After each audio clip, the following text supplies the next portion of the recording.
Look, that guy over there. Seriously, how creepy. I could hear the whispers of the female employees and involuntarily shrank back. My name is Adam. Today, I'm set to meet the female CEO of a rival company. Can't believe it. How can he come to see our CEO? With every step across the floor, I could hear the cold whispers of the female staff, and it made me wonder if I'd done something wrong. But if I hadn't acted back then, who knows what would have become of this company's CEO?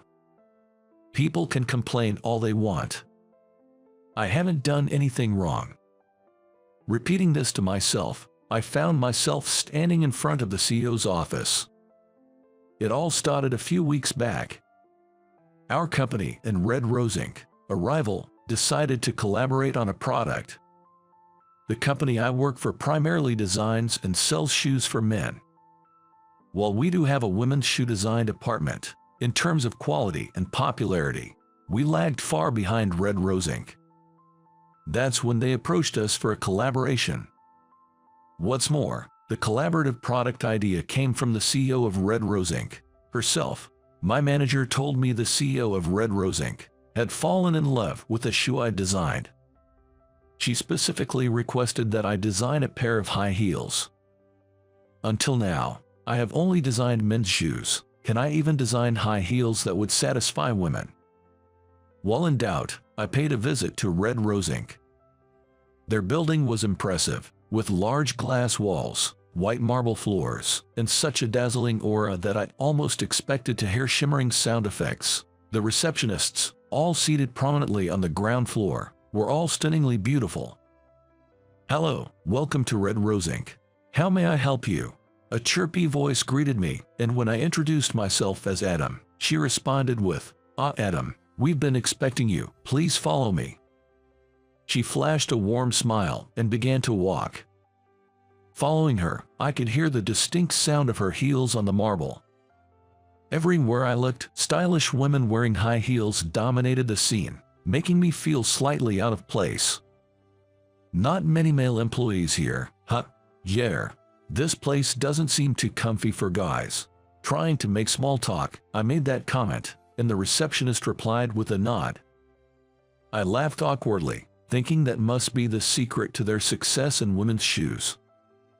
I've heard rumors, but Red Rose Inc. really is dominated by women, huh? Yes. Our company's motto is to create a workplace where women feel most comfortable. I absolutely love working here. She gave me her brightest smile. Upon reaching the top floor in the elevator and entering the CEO's office, I saw a beautiful display of women's shoes.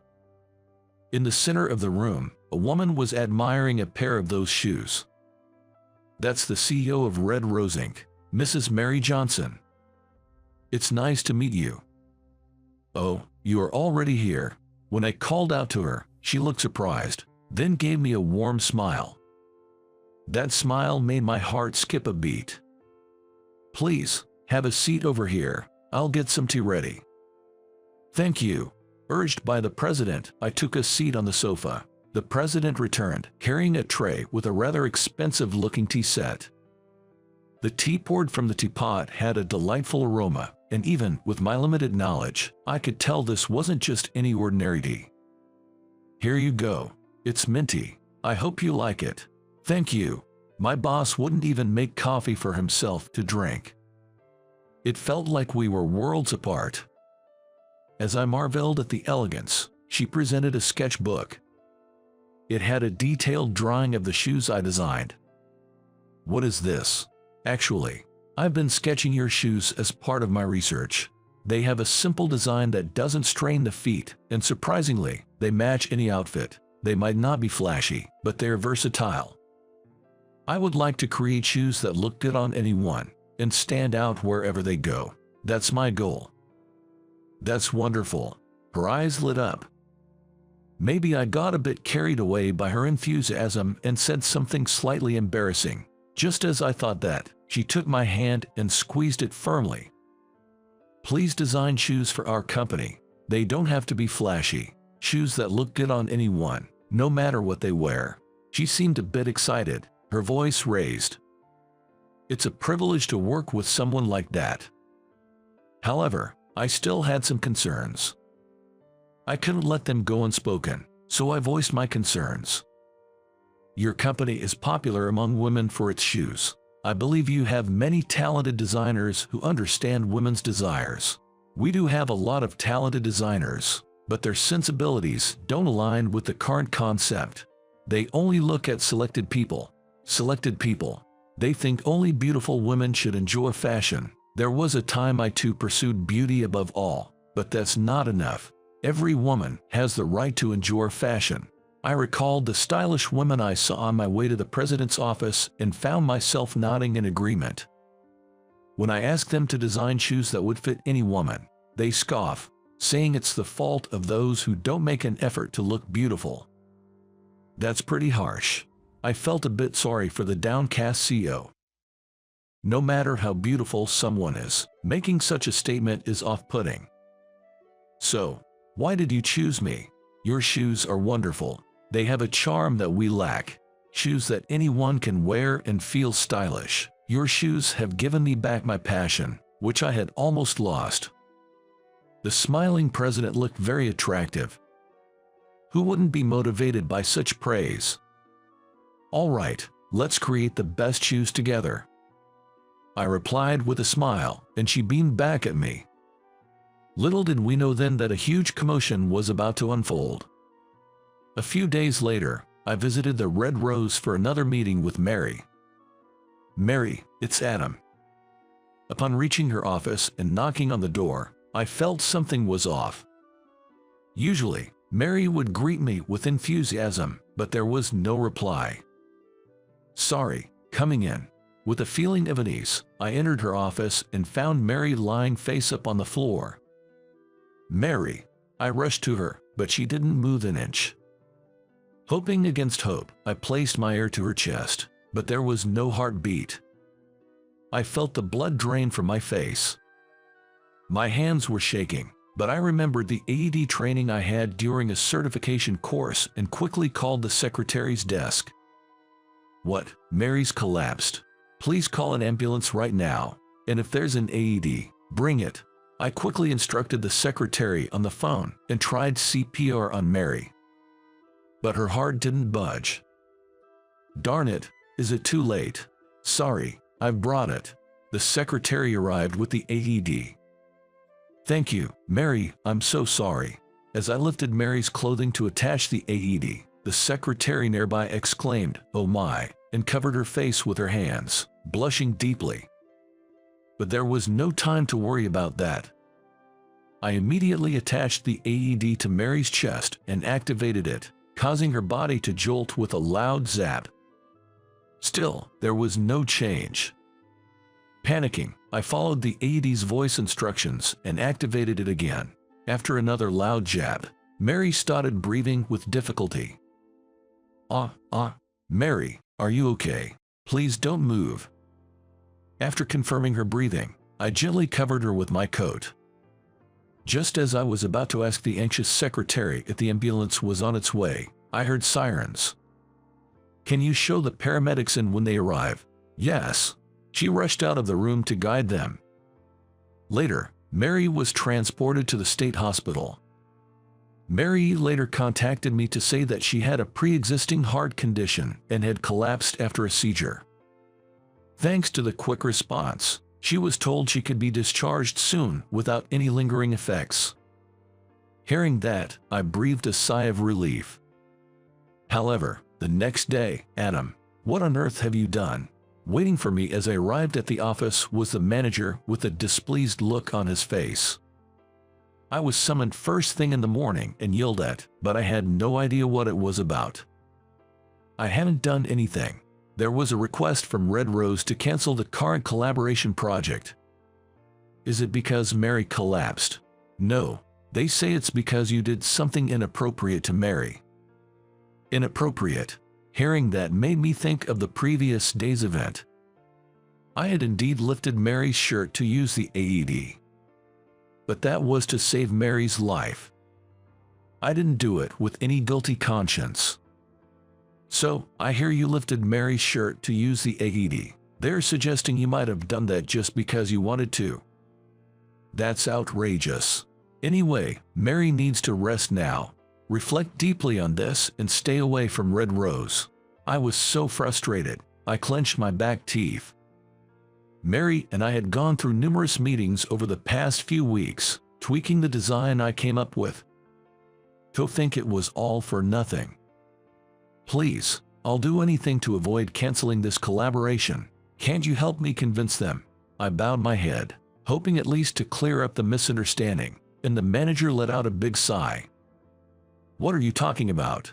Even if the AED incident hadn't happened, the collaboration couldn't go on after Mary collapsed.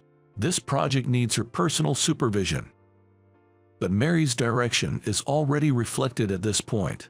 If I take the lead, understanding her will and the purpose of the collaboration, I can see it through. I remembered how she smiled when she saw my design drawings. I am sure she will be the saddest if the project falls through here. I just couldn't let that happen. Even so, it's a request from them. There's nothing I can do. This can't be. The manager turned his back on me to end the conversation. Just then, his cell phone rang. Who could that be at this time? At Mary. He stood up with a loud noise, taking the call in a flustered manner. Yes, so the project will continue, correct? Understood. I nervously paced, overhearing the conversation and seeing the manager nodding profusely on the phone. When he finished the call, he turned to me with a beaming smile. It seems there was a misinformation. Mary just called to say the collaboration will continue. Good for you. Really. I was so relieved by the manager's words that I lost strength in my legs and sat down right there. But is Mary really okay? And how did this misinformation happen? A wave of anxiety swept over me. Looks like we'll be resuming our meetings tomorrow. Can you make it to Red Rose? Yes. Despite a touch of unease, I was thrilled that the project was back on track. The next day, I'm glad you could make it. I'm really sorry for the trouble I've caused. I had no idea my chronic condition would flare up like that. No, not at all. I'm just relieved that you're safe. As I entered the CEO's office, as usual, Mary was the first to apologize. But really, I'm the one who should be apologizing. Even though it was a misinformation, there must have been real concerns about the AED incident and suggestions to scrap the project altogether. Despite the emergency, I had caused her trouble. I'm truly sorry about the AED incident. It seems some of our employees were upset. Upset because you saved me. I was taken aback when Mary showed her anger and then made a call to someone inside the company. So, the project mishap wasn't just a misinformation, was it? Gather everyone in the hall immediately. I have something to say directly. Gone was her usual calm demeanor. I was shocked by the sight of Mary raising her voice. Sorry, I need to take care of something. Should I? I'll be back in about an hour. Can you wait for me? Yes, of course. Mary left the room with a look of apology on her face. Months later. We did it. We finally succeeded. We had managed to create a prototype of the high heels. The heels were modest in height, and we used a beautiful wine red color. They're beautiful. I've always wanted something like this. Mary sighed dreamily as she looked at the shoes on display. She really does love shoes. That day, Mary held an urgent staff meeting to clear up the misunderstanding about me regarding the AED. She explained that I hadn't lifted her clothes with any ill intent. I was quite surprised when some employees apologized to me after the meeting, but I was glad the misunderstanding was cleared. They were probably just jealous of your talent. You think so? I wonder if I'm really such a talented designer to be envied. I don't know about that, but what's certain is that shoes must be designed with the wearer in mind. Maybe they just didn't understand that essential point. Would you like to try on the prototype? It's exactly your size. Really? Mary's face lit up at my offer. She took off her black pumps and slipped on the wine red high heels on display. Wow, These are much more comfortable than they look. Watching her walk around the room in the high heels, I felt relieved that this project had finally come together. There's a mountain of work ahead, like planning the sales strategy and advertising, but I believe we can overcome it together. I want to see her smile more. With that thought, I psyched myself up internally. Hey, old man, do you know what I called you in today? After lunch break, I was immediately summoned by my director, Anderson. I headed straight to the CEO's office, which had recently changed hands. I'm sorry, did I make a mistake? In this company, there's no job suitable for old-timers like you, so you don't have to come in from tomorrow. It took me a moment to comprehend, but I had just been fired. I have been with this company since my 20s, making it 35 years. Suddenly, I was out of work. Anderson often pointed out my lack of urgency and slowness in my work. I always tried to work meticulously, keeping the company's relationships in mind. Was that my downfall? Feeling the weight of the unfairness, I realized I needed to find a new job ASAP. At that time, I hadn't even considered the possibility of retaliating against Anderson or the CEO. My name is David. I'm a designer and 50-something years old. Just 3 years ago, I lost my wife and have been living alone ever since. To drown my loneliness, I dove deeper into my work than ever before. In this digital age, it might be uncommon, but I design using paints and paper. My work was highly appreciated by the previous CEO and our clients. However, it seemed Anderson wasn't a fan. He would often badmouth me when the CEO wasn't around. When the previous CEO passed away unexpectedly, a new, younger CEO took over. He was keen on introducing new technologies and phased out the old ones. Anderson, being close to the CEO, seemed to be completely on board with these modern ideas. I felt he was desperate to catch up with the modern way of thinking. From now on, we will switch all operations to computer-based systems. Since the day that was announced, using paint for designs was prohibited, and instead, we were to use computer software. I've been in this industry for nearly 30 years, but I've hardly ever designed using software. My knowledge was equivalent to that of a student fresh out of school. I regretted not having studied this earlier. Admitting my mistake, I started studying design software every day from then on. There were people in their 20s, fresh out of college, at the company, and I managed to learn a lot from them, eventually acquiring enough skill to do my job. The move to this policy was due to the young, 30-something second-generation CEO wanting to take on what's currently trending. I was the only one in this department who was a beginner at using design software, so the looks from Anderson stung a bit. At first, I was making design corrections for my subordinates as a form of study, but gradually I started to receive my own work. Having been in the industry for so long, I felt confident that once I had the knowledge, I could create designs that would not be inferior to the younger generation. However, it seemed like Anderson didn't think too highly of my work. "You're a bit too slow. People younger than you are faster, so get it together." "Oh, I'm sorry, I'm still not quite up to speed." "Make sure you do. We can't give you much work because the quality isn't there yet." "I'm sorry." Conversations like this happened at least once a day. A subordinate who had seen this told me not to worry and to ask them anything, which was a relief. But being rushed every day made me panic and rapidly lose confidence. Maybe this job isn't for someone my age, as retirement is nearing. I thought about taking early retirement. I was living with those thoughts. One day, we received a request from a long-standing client company.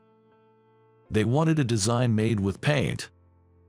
However, our company mandated the use of computer software.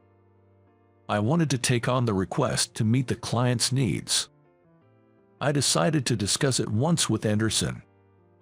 "Anderson, I have a consultation. A client has requested a design using paint. and I'm asking for permission just this once to create without using software." "Huh, what are you talking about? Didn't we mandate the use of software for everything recently? But there is a certain demand for this. We have maintained a long relationship with this client, and to continue working with them, that's impossible. This is why old people are not useful. Can't you see that analog is behind the times? Didn't the CEO say so? The area is digital. AI might even come into play soon. If you can't keep up, it's impossible for you to stay in this industry. I have learned the software knowledge from the juniors. Depending on the time and situation, I can use either. Is that still not good enough? You're a stubborn old man. Just give up." I was practically thrown out of the CEO's office. Lately, Anderson have been clinging to the CEO, doing whatever he said. After that, I attempted to negotiate with Anderson several times but to no avail. It's about time I get back to the client with a response. One day, I was summoned to the CEO's office by Anderson. By then, I had almost no work left, so I had a rough idea of what would be discussed. Upon arrival, I bowed deeply. The CEO sat in his chair, looking down on me with that familiar condescending gaze. I recognized that face. People make the same face when they're pushing you away. To be honest, I don't remember much of what Anderson and I discussed after entering the room. However, one sentence resonated strangely in my mind. "You don't have to come from tomorrow." Yes. Thank you for everything until now. Within half a year after the change to the second-generation CEO, I was out of a job. And not just any exit, I was fired. It was a good thing my wife wasn't around anymore to see this. If I showed myself like this, it would be embarrassingly unbearable. I felt so pitiful and, without saying a word to anyone, I left the company. To the juniors who taught me about the software and the clients, I felt sorry, but I lacked the courage to express my gratitude or apologize. Since I was technically fired, I guess unemployment benefits would kick in immediately. However, I wanted to work right away. I feared if I continued to feel this sad, I might even fall. That was on my mind. But I often wondered, as Anderson used to say, is there really a place that would hire an old man like me? I had experience as a designer, but I worried if my inability to use the software would be a stumbling block again. Despite the anxiety, I sent out resumes to various companies. Design, customer service, wholesale, clerical work. I must have sent out nearly 20 resumes. Only 5 companies called me for an interview, and just one progressed to the final round.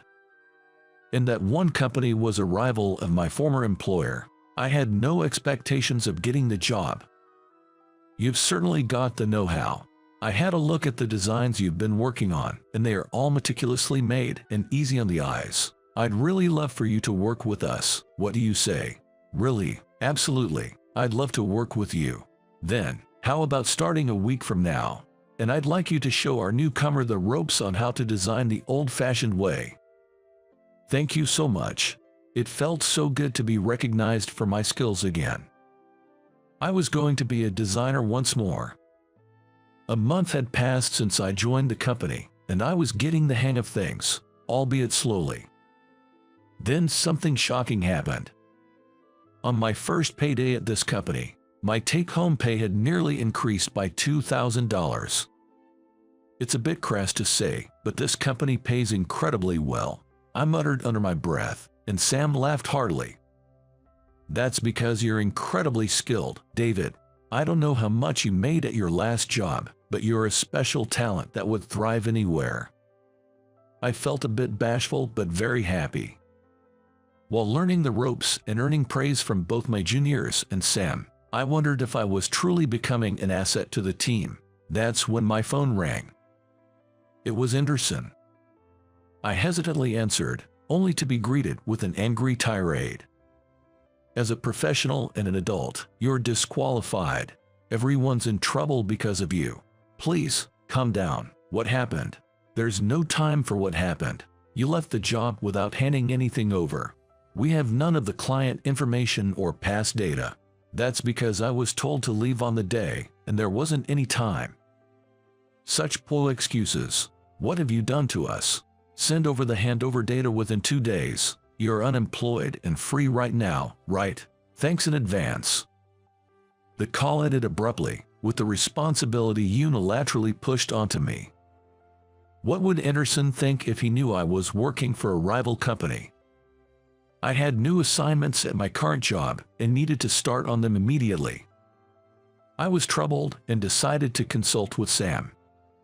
Sam, sorry to bother you. I just got a call from my previous workplace, and they urgently requested that I send over handover documents. I'm considering stepping out for about 2 hours to take care of this. That's fine, but you've already left that place, and it wasn't on the best of terms, right? Yes, that's true. It's really up to you, David. It's hard to have confidence sometimes, but you should have confidence at a good level because you are doing a great job. Deep down, I knew I didn't have to do this. But it became certain after his words. Thank you, I'll stay put today. After our conversation, Sam gave me a warm smile and went back to his work. That day, I didn't touch the handover documents. With that, I had completely severed ties with my former company. Sorry for the sudden call. This is John. Do you remember me? About a month had passed since I'd ignored Anderson's calls and cut off contact when John, a former junior of mine, reached out. Wary that he might have been prompted by Anderson, I nervously answered the call to hear an obviously flustered voice. Yes, I remember you. I'm sorry for quitting so abruptly and causing trouble. What happened today? No worries at all. You left because of the CEO and the director, right? We've been having some troubles. From what I've heard, it seems like employees in their 40s and 50s, other than myself, are being laid off across the board. It's like the company is now being run by the remaining younger employees. Moreover, there have been a lot of problems because there wasn't a proper handover. We actually just lost a major client, and the CEO is on edge. Plus, there seems to be a lot of inadequate communication between departments, leading to missed deadlines. What should I do? I suggested that such coordinating tasks should be left to a supervisor, since he's a new recruit and doesn't bear that much responsibility yet, trying to console him a bit. Then he replied with some difficulty. The thing is, I'm the leader. After all the senior staff resigned, the CEO told me that young people need to step up in this new era and that I should become a leader to incorporate their perspectives. John sounded utterly despondent. He's a rookie who just joined this year. Even I, not the strongest-willed person, can tell something is off. Still, I felt resistance to the idea of protesting directly to the CEO or the director. From what I've heard about his workload, it seems he's been burdened with a lot. Departmental coordination, visiting clients, dealing with older employees, meetings with the CEO. This could break him. He taught me how to use some design software. I wanted to help him, partly as a thank you. When I asked him what was the biggest challenge right now, he said, "There's this client you used to handle, and it looks like we're going to lose their contract. The CEO has said that's the one thing he wants to keep at all costs, but honestly, with the current management strategy, it seems unlikely. Indeed, the client I used to manage favored designs using traditional paints and paper. I'm at my limit. I've tried to hold on for 6 months, but I can't keep this up. But I'm the leader, and there are seniors here. He seems to be considering quitting. Something has to be done before his spirit breaks." I had an idea that I decided to share with John. At first, he was surprised, but it seemed like he gradually took in what I was saying. "Thank you for listening. Thanks to you, David, I've made up my mind. I owe a lot to you, John. Come talk to me anytime if you need to. I'll be waiting." With that, I hung up the phone. I hope I can be of some help to John. Today was the day I had taken the morning off. I woke up to a surprise. I had over 10 missed calls from private numbers. It could even be over 30. I called back with some trepidation, and my bad feeling was confirmed. "You're late. What did you tell John? Because of you, everything is ruined." It was rare to hear Anderson so flustered on the phone. What on earth happened?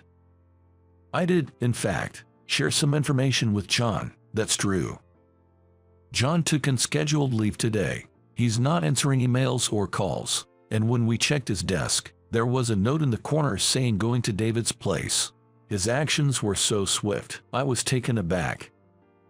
I had simply offered to introduce him to my current workplace if he wanted. Of course, I told him that I couldn't guarantee he would get an interview. "How are you going to make this right? We have deadlines for various projects coming up. This is all your fault. I'll sue you." The word sue made me flinch, and just as I was about to respond, I heard an employee call out for Anderson. There were also sounds of phones ringing, footsteps. It seems like things might be quite chaotic. As I was casually pondering this, the phone abruptly hung up. I've always had trouble digesting Anderson's words. They have a certain edge to them. But I'm different from how I used to be. Half a year into my new company, I've gained a lot of confidence. If someone asked what the heck the old man was rambling about, I'd be at a loss for words, but it seems like I've managed to grow not just technically, but emotionally as well. I don't think this is my fault, but the word sue still lingers in my mind. I decided to consult with Sam about it. In the afternoon, I went to work as usual. And there, talking happily with Sam, was a young man with a familiar face. David, thank you for everything. I really owe you one for all you did for me at the previous company, and thank you so much for the other day. It's great to see you're doing well. I heard from Anderson. Did you quit abruptly? Has that gotten out? I'm embarrassed. I guess I've failed as a professional." "Not at all, John. It's your life. If you've hit your limit, it's okay to run away. But what were you planning to do if you didn't pass this interview?" "Well, I would have winged it." Such a typically youthful response. I really like that way of thinking. Come to think of it, he's here for an interview, isn't he? I wonder if he passed. Feeling a bit anxious, I glanced at Sam. After a moment of silence, Sam grinned and formed a big circle with his hands above his head. I felt relieved and the tension left my shoulders. Later, John asked me whether I knew he had quit, so I told him honestly about what happened that morning. "John quit because of me. They said they would sue. I wonder, will I be sued?" Sam looked dumbfounded for a moment, but soon returned to his usual smile and assured me that based on what I and John had been through, there was no chance for the other side to win, so I should rest easy. "From what you've told me, it sounds like what they are doing is wrongful termination. Maybe we have the stronger case. Be confident. By the way, was the CEO always that kind of person?" Sam reminisced about the times our companies collaborated and when we once went out for drinks. The CEO he spoke of seemed gentle and calm, which brought back nostalgic feelings. That might be the father, the first-generation CEO. It changed to the second generation after he passed away. Really, I thought something was off since they seemed like completely different people. I see now. I have a feeling that company won't last another few months. Actually, 3 of my colleagues who joined as fresh graduates also resigned today, and my current boss said he's resigning too. It's unforgivable for them to let the company that their father worked so hard to maintain go bankrupt. All right, next time they contact you, let me handle it. I'll give them a piece of my mind. Right after he said that, Sam's cell phone rang and he swiftly left the room. Honestly, I had a hunch that the company was on the brink of bankruptcy. Just young employees with limited work experience are starting new ventures and building relationships with various companies. That's no easy feat. While pondering this, chatting with John, my phone rang. It was a blocked number. I immediately answered the call, and I could hear Anderson's voice, almost like a scream, at a high volume. John seemed very surprised by it too. "Hey, sort this mess out. I've been dealing with one thing after another since morning, and we're short-staffed. I've resigned as well. There's nothing I can do. Aren't you unemployed? You can at least show up and lend a hand. When else are you going to look cool, old man?" We must have repeated such an exchange for about 5 minutes. I was considering hanging up when I heard a rather loud voice from the side. "I've been listening quietly up till now. What kind of way is that to ask for help? That's no way to talk to people. Who's the real adult here?" After a moment of silence, John let out all he had been holding back, yelling into the phone. Then Anderson started speaking in a shaky voice. "John, is that you, John? Please, I'm not angry. Come back. The CEO is waiting. We need you." He muttered to himself, but John clearly said, "No." Anderson then spoke in a disheartened voice. "Are you saying, even if I get fired, the company can't run without me? I'm young, not an old man, so I won't be fired." It seemed he was afraid of being fired. He has a middle school-aged child. He must be worried. But he's 49, just 4 years younger than me.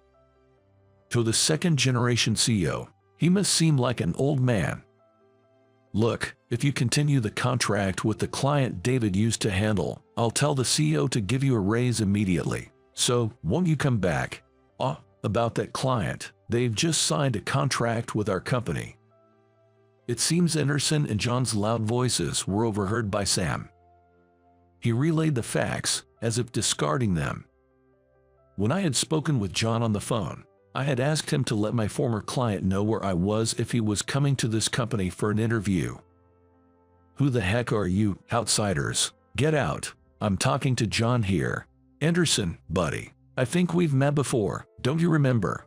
It was back when the previous CEO was around. We had a drink together. I'm Sam Smith. You seemed so genuine at the drinking party. Was that just for show?" When Anderson remembered Sam, he lost his cool big time. He was probably shocked that an outsider, and from a competing company no less, had seen his true nature, not to mention that I and John were there at the rival firm. What am I supposed to say to the CEO? At this point, I don't care if it's David anymore. I'll hire you again, so come over to our place right now. The next moment, Anderson was getting called out on his choice of words by Sam. Anderson was still confused, and all the chaos around footsteps, phones ringing, sounds of apologies was audible over the phone. "David, I'm sorry. All right. Please come back. You can stay forever this time. Can you pay me 10 times the salary?" "What?" I could hear the life go out of his voice. Anderson probably believed I'd come back because I was timid. But now, I have a place at Sam's company. There's nothing to fear. 10 times? What are you talking about? You know our company doesn't have that kind of money, right? If you can't pay, then it's impossible. Please do your best as you are. I'm getting about twice the salary you guys are at my current company. I have no intention of coming back. Anderson was saying something, but I could barely make it out over the background noise. After a while, I just heard noise until the call eventually dropped. After that, there was a moment that seemed to stand still, but I snapped out of it when John said, "That was pretty cool." Things moved fast after that. The staff kept quitting, and in the end, there were less than a third left. Unable to continue working with such a shortage of hands, it seems the company went bankrupt 3 months after my last contact with Anderson. Anderson apparently didn't get fired due to the shortage of people, but he ended up losing his job anyway. I heard from a former colleague at the old company. Anderson can't find work now and is separating from his wife and daughter until he can find a job. It seems his domineering attitude towards his subordinates also got out to his family. I heard they might even get a divorce.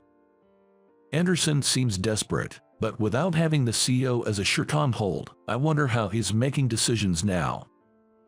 David, that last design was great. You're really something. Glad we hired you. It's been a year since I started working here. This company recognizes and praises me. Everyone works to lift each other up. That day, I was in despair. but I'm here now because I was let go that day. In a way, I'm thankful to the CEO of the previous company, and Anderson. I'm swamped with work I've been entrusted with, but it's a good kind of busy. Until retirement, no, as long as they'll have me, I plan to work my hardest. I work as a taxi driver.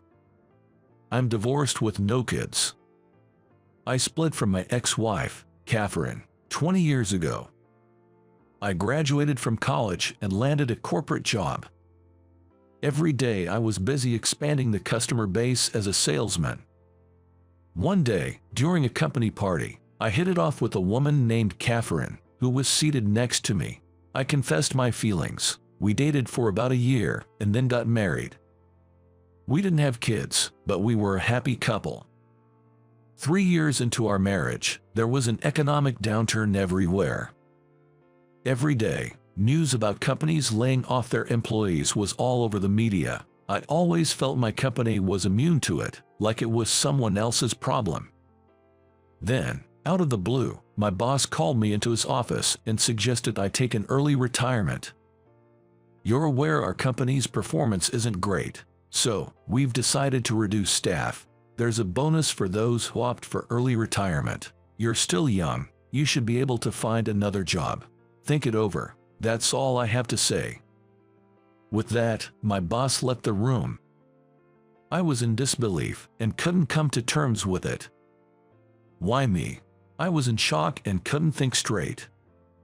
It was a layoff disguised as early retirement. Our company is small scale, and the severance package was almost negligible. When I told my wife, Catherine, she seemed shocked and worried. Wait, what? It had been our agreement that Catherine would be a stay-at-home wife after we got married. But now, the one who had asked her to stay at home had to ask her to work. It was an unexpected turn of events, and I grew more frustrated by the day. From then on, Catherine and I started arguing about money and jobs. Our once peaceful marriage became rocky. Eventually, Catherine left a divorce note and moved out. It felt like the layoff had ruined my life. Afterwards, I was so devastated that I spent my days in a state of despair in our now empty house. But I couldn't continue living that way forever. Despite my efforts to find a new job, nothing was working out.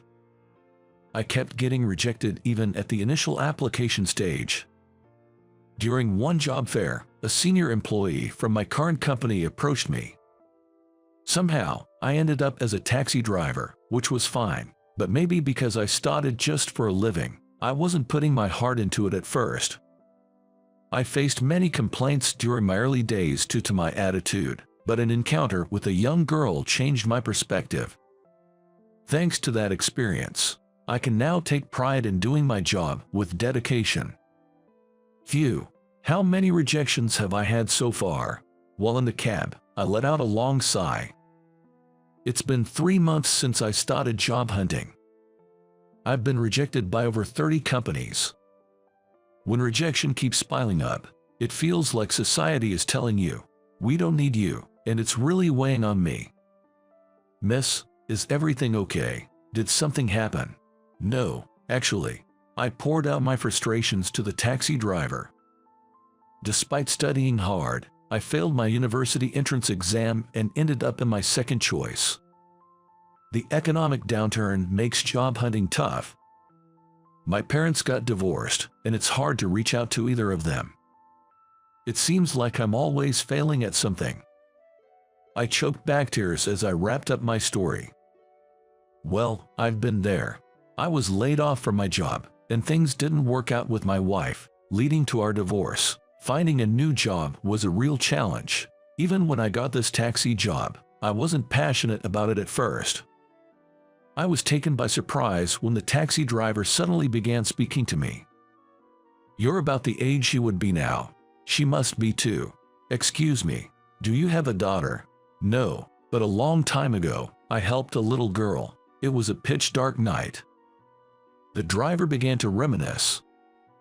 He was waiting for passengers near the rotary in front of a train station when a small girl approached him. "Please, can you take me to the vet?"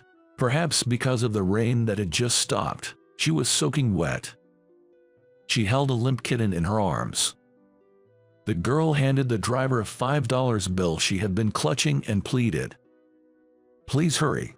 This is all the money I have. Go quickly." The driver realized something was wrong and immediately drove her to the nearby animal hospital, where the kitten received treatment. "I hope the kitty's okay." Later, the girl's parents arrived and he learned the full story. Apparently, she had found the kitten and wanted to keep it, but her parents didn't allow it, so she had secretly been taking care of it in a park. She had gone to check on the kitten during the heavy rain earlier and found it collapsed. "Oh no, kitty, are you okay?" According to the vet, the kitten was just malnourished and would be fine with proper feeding. "The kitty will be okay. Thank you so much, Mr. Taxi Driver. I couldn't have gone to the vet on my own." The girl's eyes sparkled as she spoke. "By the way, I'm sorry. My dad told me $5 isn't enough for a cab ride. I shouldn't have troubled you. It's okay. The important thing is the kitten's safe. You're going to keep it at home, right?" "I can't. I live in an apartment. They don't allow cats. I need to find it a home." "Oh, so the kitty doesn't have a place to stay either." It was then that the driver had an idea. Why not become the kitten's owner himself? He thought he could manage to care for a homeless cat, even if he couldn't support his wife.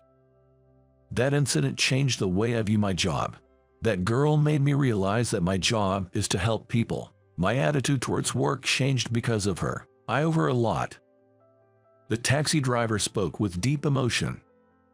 "Wait a minute. This story." I had been listening intently to the driver's story, my heart racing. "Your cat is a tabby with droopy eyes, right? How did you know?" Of course he'd be surprised. That makes sense. He hadn't described the cat to me. There was no way a stranger like me would know the specifics about his cat. "Well, when I found the kitten, it was about 3 months old.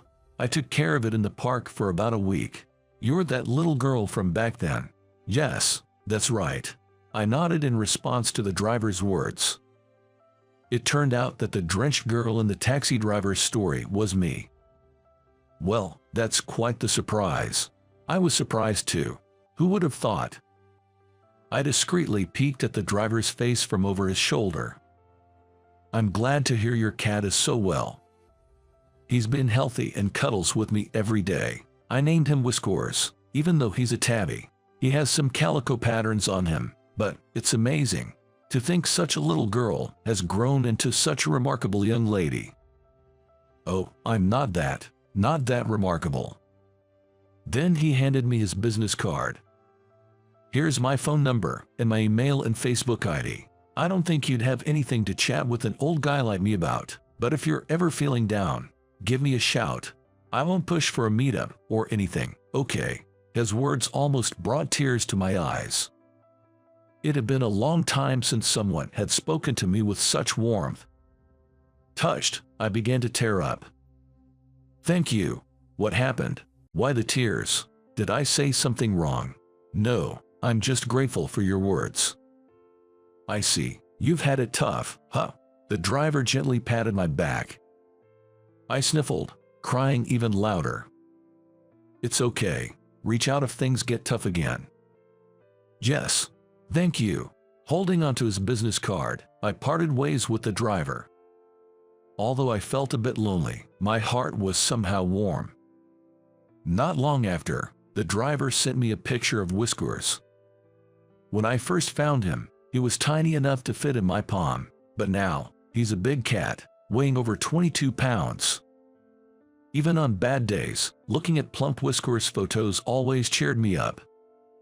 However, my job search continued to be challenging. But, for some reason, I didn't get as down as before. There are times when your hard work isn't recognized. But if you give up just because of that, it's over. I continued my job hunt with determination and also worked on my thesis. Whenever I felt disheartened, I'd message the driver on Facebook.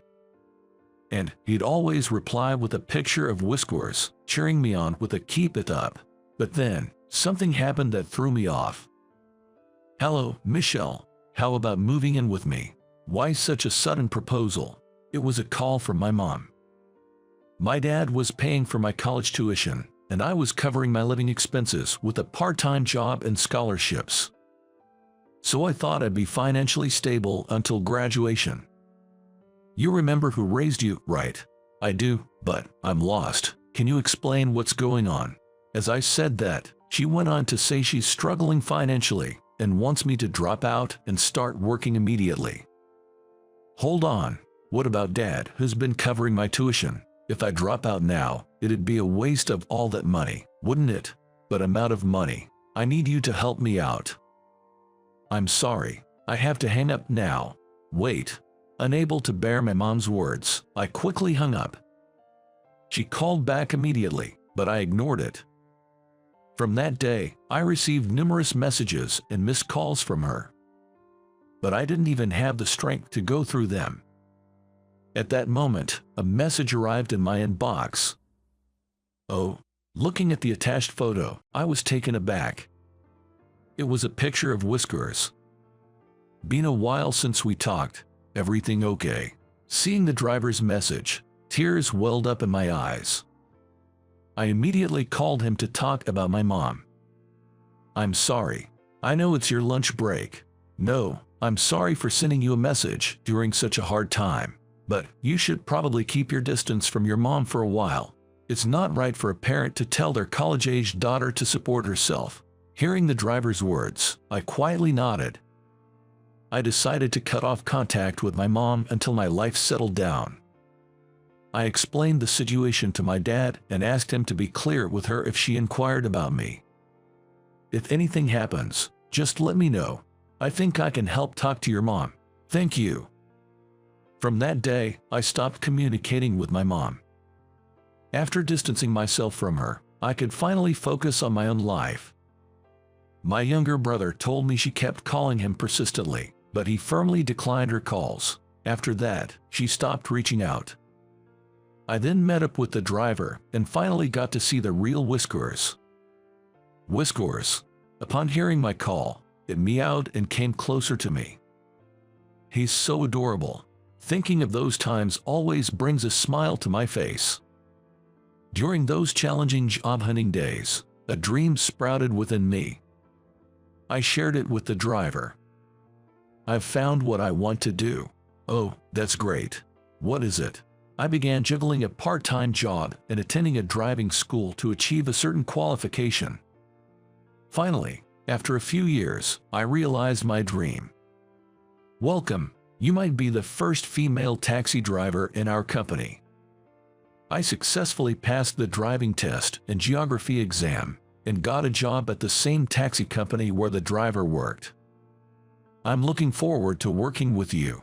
I got you." I shook Ken's hand. He gently patted my head.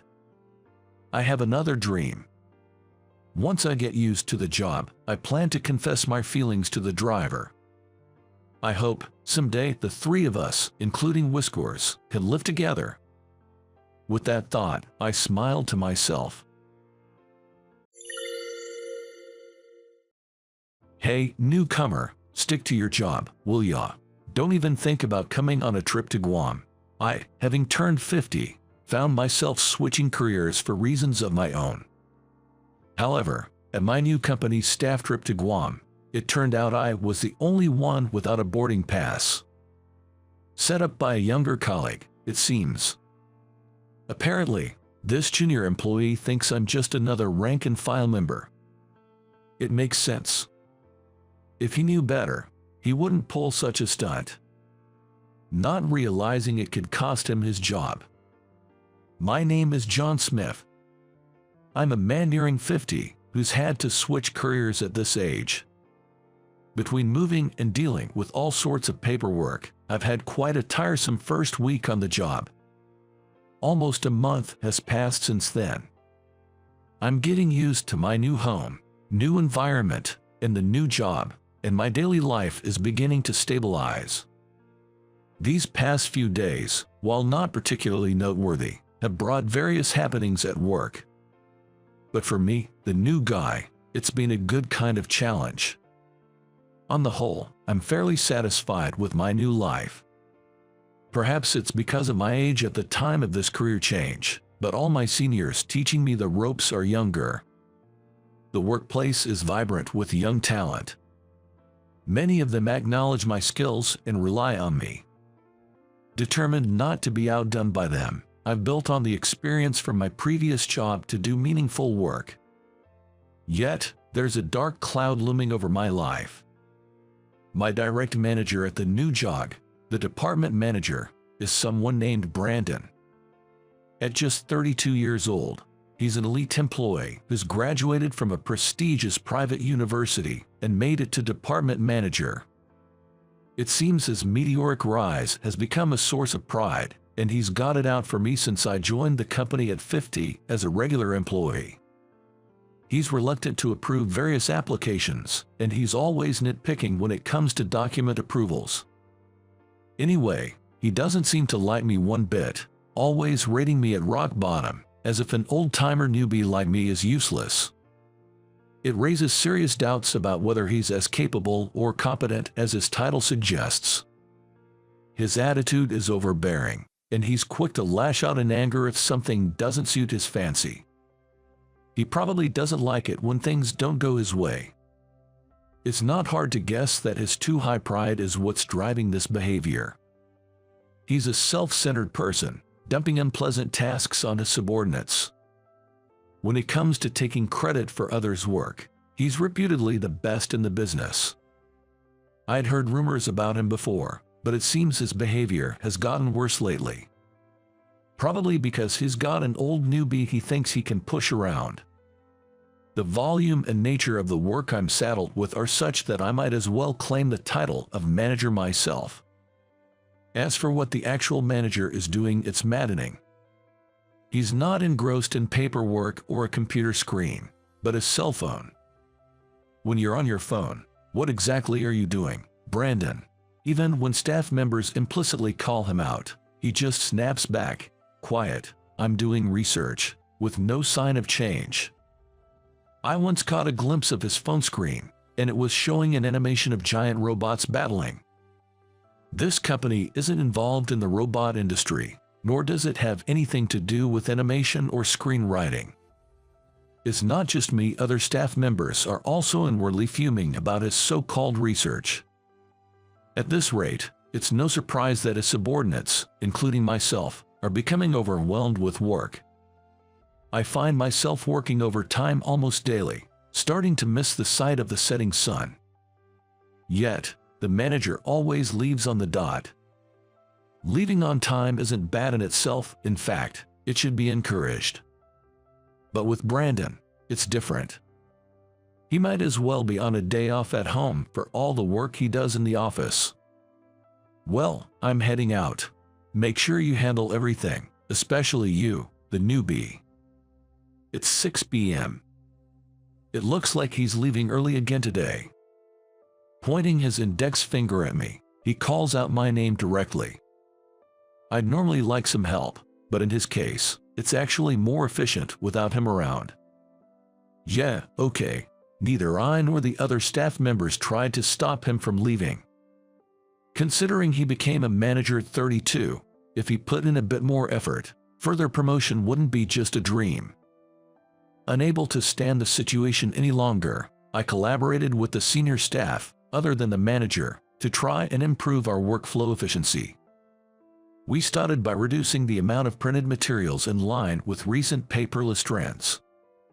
We successfully cut down on the unnecessary time spent filing and searching for filed documents. Next, we got rid of unnecessary meetings. Spending an hour just to ramble on with minor reports was a total waste. We immediately stopped that and kept it to sharing via internal emails to all members.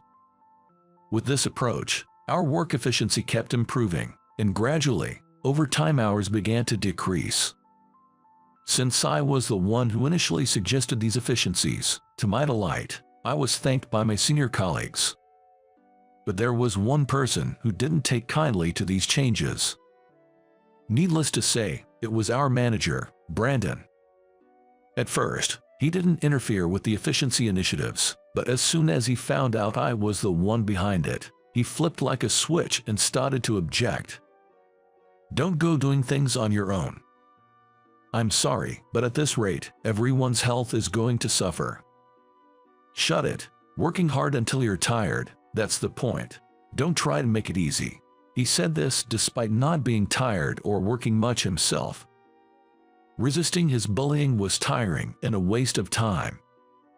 So I just apologized without any backtalk and went back to work. It's been about a month and a half since I joined this workplace.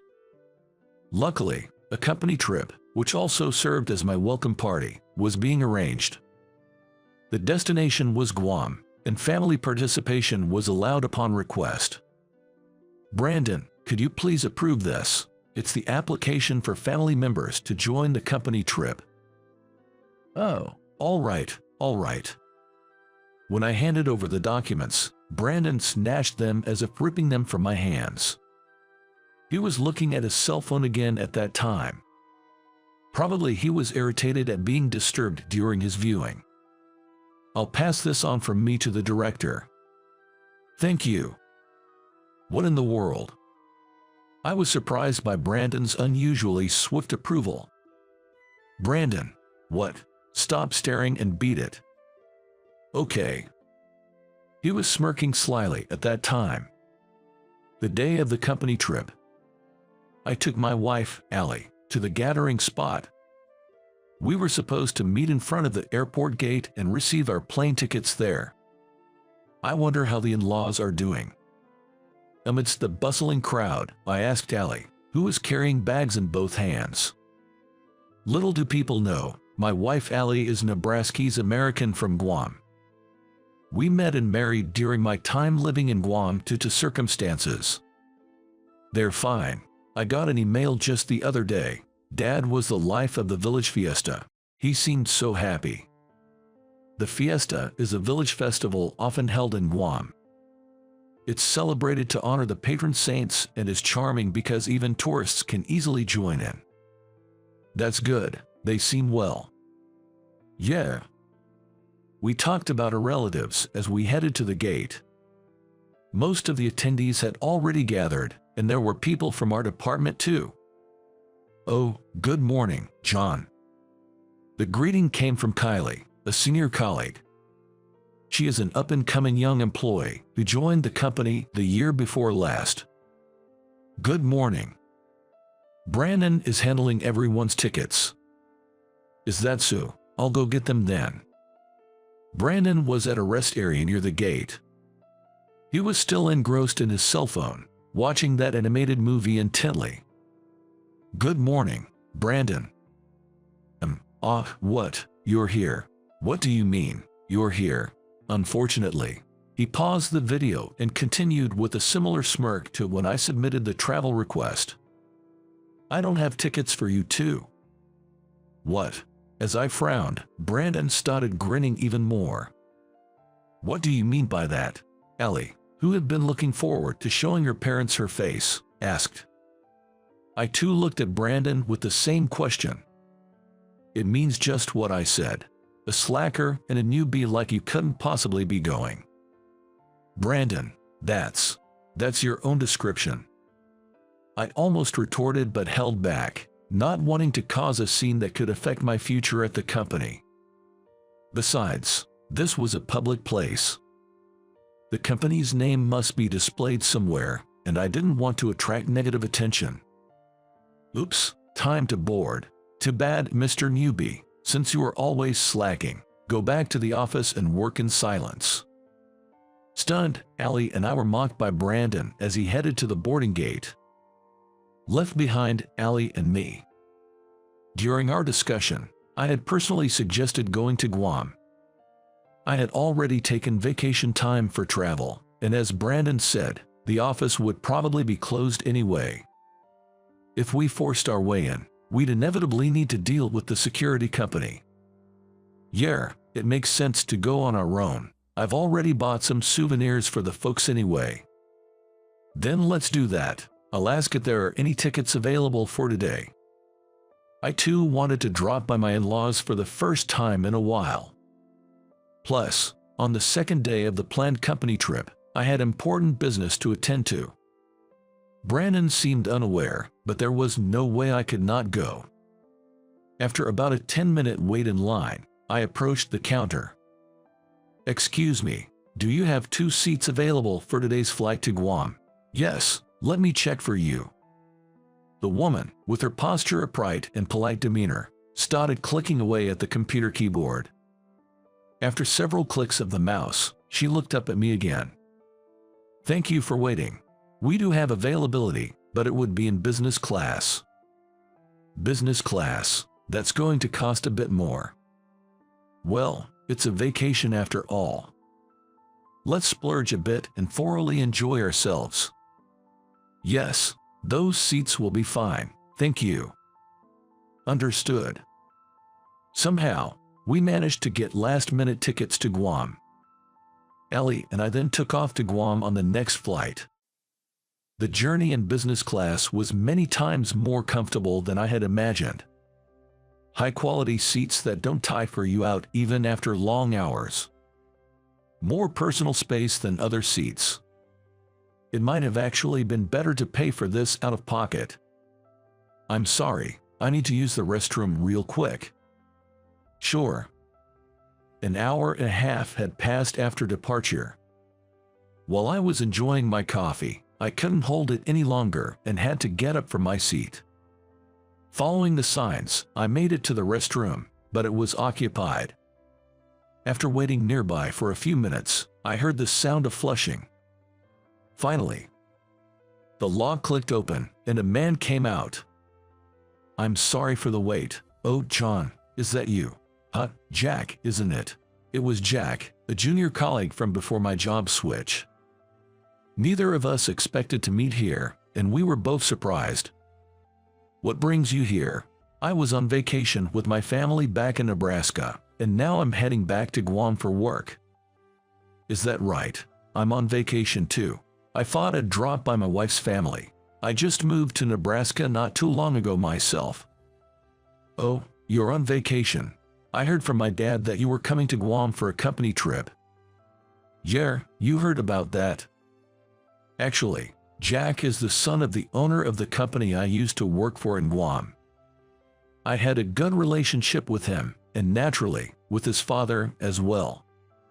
The president of that company and my current workplace had connections, which is how I got called over to Nebraska. It wasn't really something to hide, so I explained the situation to Jack. "Haha, it sounds like you're in quite the situation. Come on, it's not funny, really. My apologies. But as for this so-called manager Brandon, who knows what will happen with him?" "Haha, indeed." Jack burst into laughter after hearing about Brandon, probably because he knows what I was called to Nebraska. Why I was called over here. "Hey, what about the social gathering? Wasn't it scheduled for the second day of the company trip?" "Well, what to do? Because of Brandon, I'm supposed to be on vacation right now." "Well, what to do now?" "Oops, I came here to use the restroom." "Oh, I'm sorry for holding you up. I'll just take care of business and think about this issue later." Still, without a solution, the plane landed at Guam's airport. There I was, waiting for our luggage to come out on the conveyor belt with Allie and Jack, when... "Hey, isn't that John? Did you come all this way at your own expense? Poor guy. Thanks for that." He was still at the airport. "Huh?" His usual condescending attitude was especially annoying today. "Well, your hotel and meals aren't arranged, so you better take care of it yourself." After getting his piece said, Brandon went back to the other employees, laughing loudly. Jack, who was nearby, was desperately trying to hold back his laughter. Though it wasn't a laughing matter. After collecting our luggage and talking with Jack for about 30 minutes, Ellie's uncle came to pick us up in his car. It was time to say goodbye to Jack for now. See you later.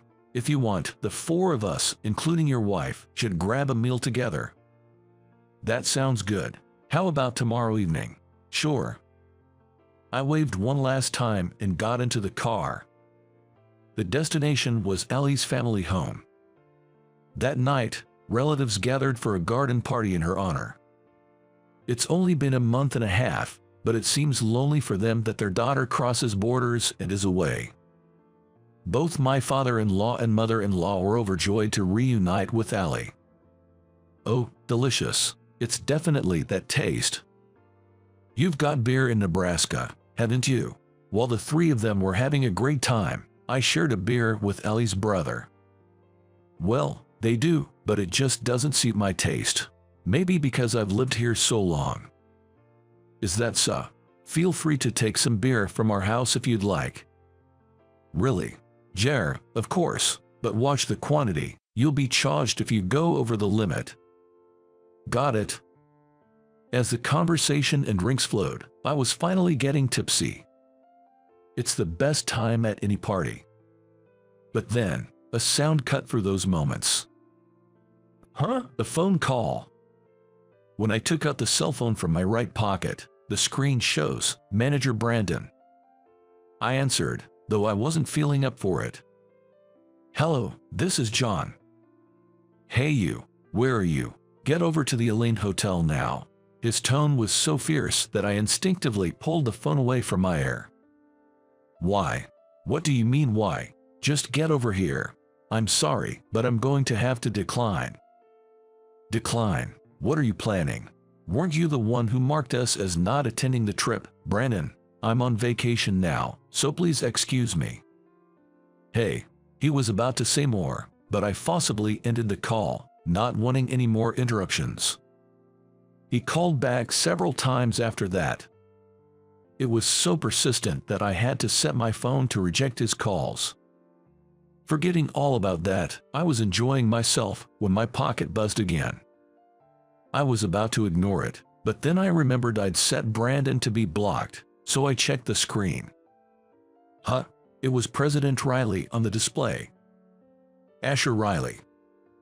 The president of the company where I had been recruited, a friend of the president of the company where Jack works.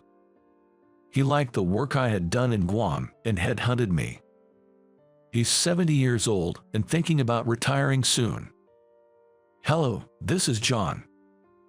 It's Riley. I heard from Brandon that you are on a break. I'm sorry.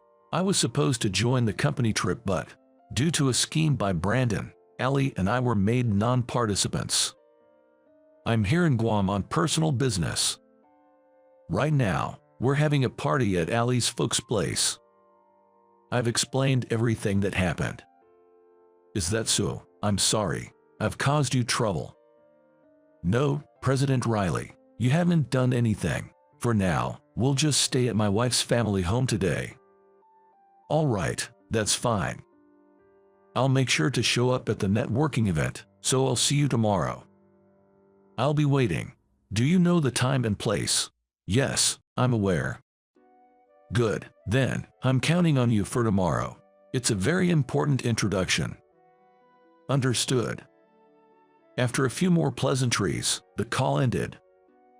Whew, who would have thought this would be how Brandon's actions would come to the president's attention?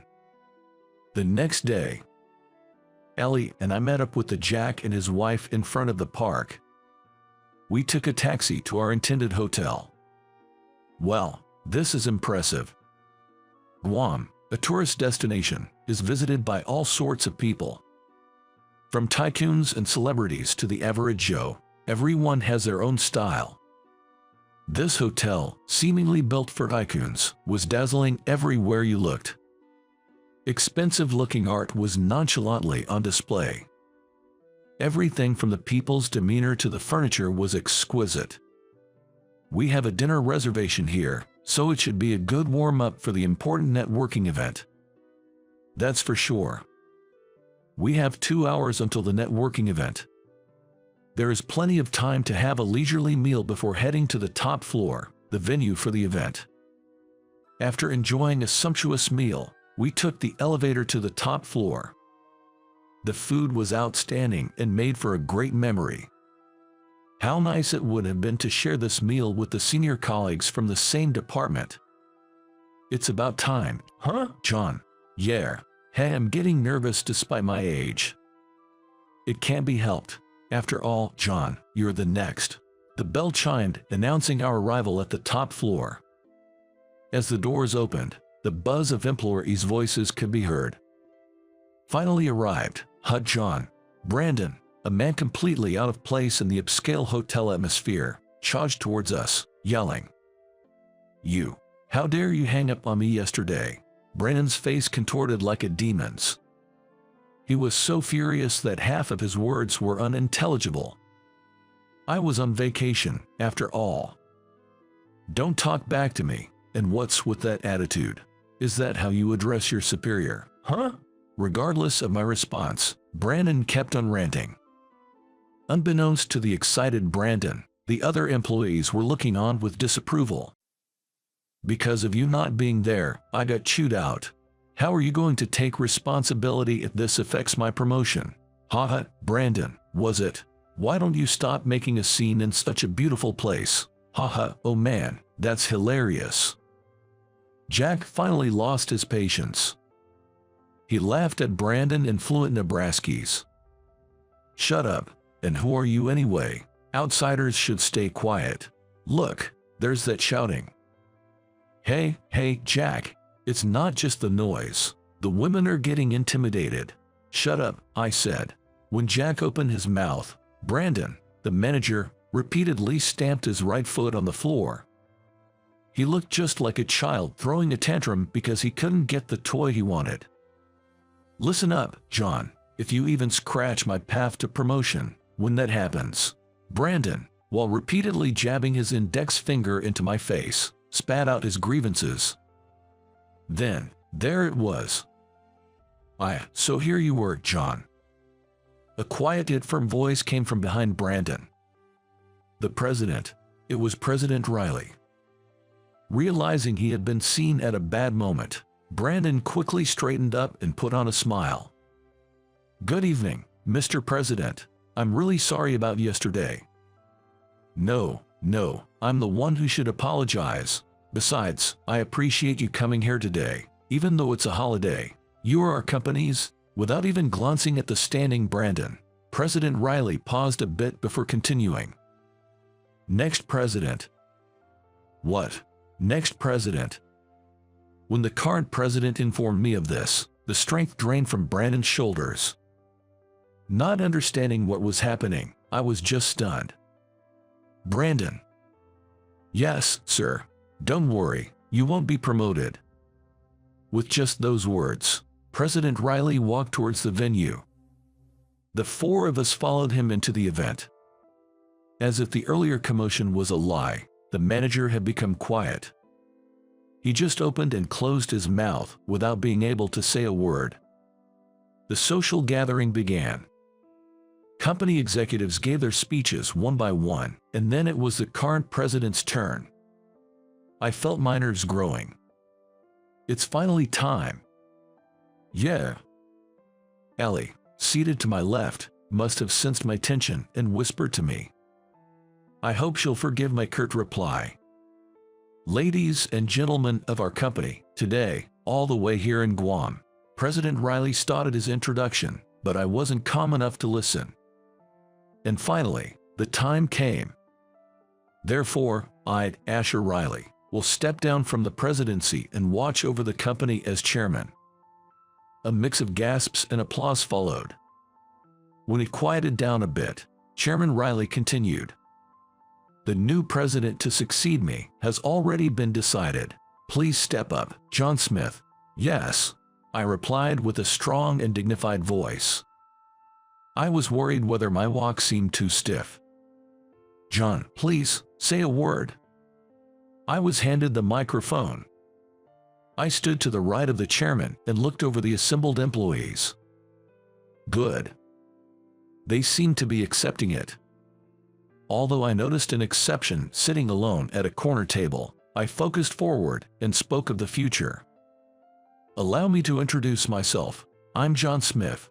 I've been given the honor of succeeding President Riley as the new CEO. My commitment is to the continued growth and advancement of our company. I'm looking forward to working with all of you. Applause filled the room. Even I was surprised. I hadn't expected such a warm welcome. Just a month and a half ago, a 50-year-old guy switches jobs, and suddenly, he's the new CEO.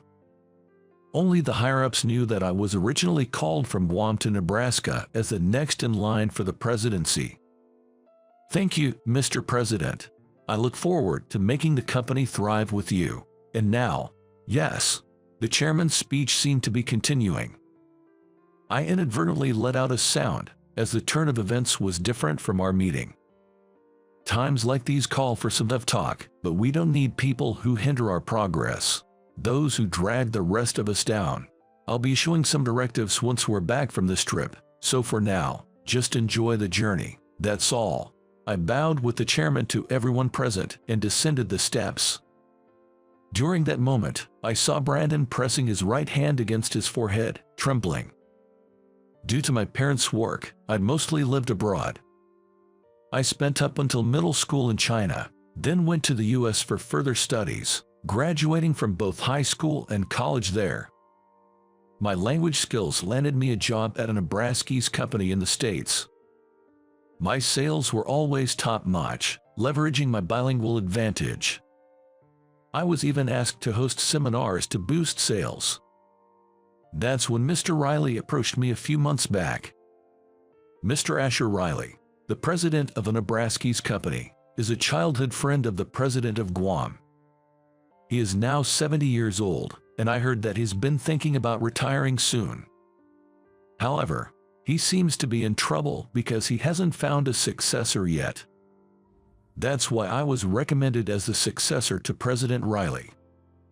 Even if I'm suddenly told to take over as president, I don't know much about the company's internal affairs. Besides, the pressure is immense. Because of that, I made it a condition to spend about 1 to 2 months as an ordinary employee. President Riley willingly accepted this, and with my agreement, the job change was finalized. Looking back, I believe it was the right decision. Thanks to that, I was able to single out people like Brandon. The night before the social gathering, President Riley called me and I reported on Brandon. When he summoned him and asked why I was not there, he just kept making excuses that suited him. This infuriated President Riley, but at the same time, Brandon was also angry at me, trying to shift the blame. There's no reason for me to be scolded, though. Well, anyway, it seems that he had already decided what to do with Brandon at that time. Not only this time, but there had been complaints about Brandon from the employees for a long time. In addition, I consulted with the current chairman about the odd figures reported by Brandon. It's a crucial part of the company's revenue, so as the new president, I can't overlook it. I asked some employees who remained in Nebraska to investigate Brandon.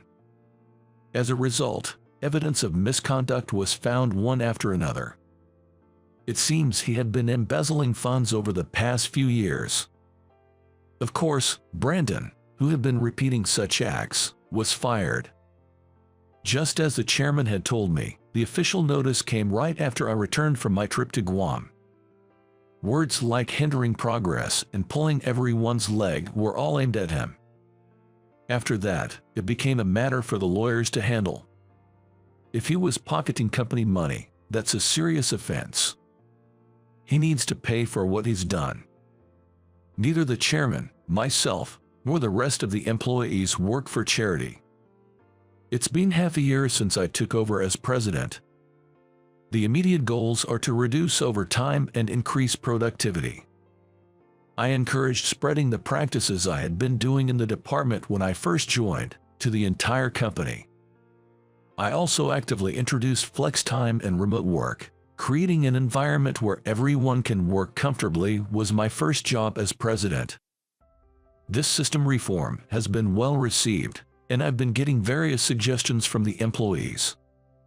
President Smith: "Oh, Kylie, what can I do for you? We were discussing in the department, and we thought using chat for internal communication would be good. It's more casual and smooth for checking." Chat: "Yeah, that might be convenient. I'll bring it up at the next executive meeting." "Thank you very much. I'm counting on you." The reason for an environment where it's easy to consult, regardless of place or time, is because I dislike sitting up high. I made it a point to spend lunchtime with the employees as much as possible and always have a smile on my face. It seems to be having a good effect. The free working style I learned at the company in Guam. The diligent working attitude I learned at the Nebraska's company. By striking a good balance between these two elements, the company's productivity has been on the rise. Watching the state of the company, the chairman looks pleased. He's completely at ease now and has gone off on a trip around the world. It seems he's really enjoying his retirement. The monthly web regular meeting, conducted by the chairman, myself, and Jack, who recently took over as president in Guam, broadcasts his adventures. After a good laugh, we get down to business. I've started to look forward to this rhythm too. A workplace with good vibes. A workplace with clear boundaries. A stress-free workplace. And a workplace where no one is singled out. It's tough to sum up what makes a great workplace in just one sentence. Yet, I plan to listen to the employees and turn each ideal into reality. It's these efforts that I believe will improve the company. And it's with this belief that I aim to reach even greater heights.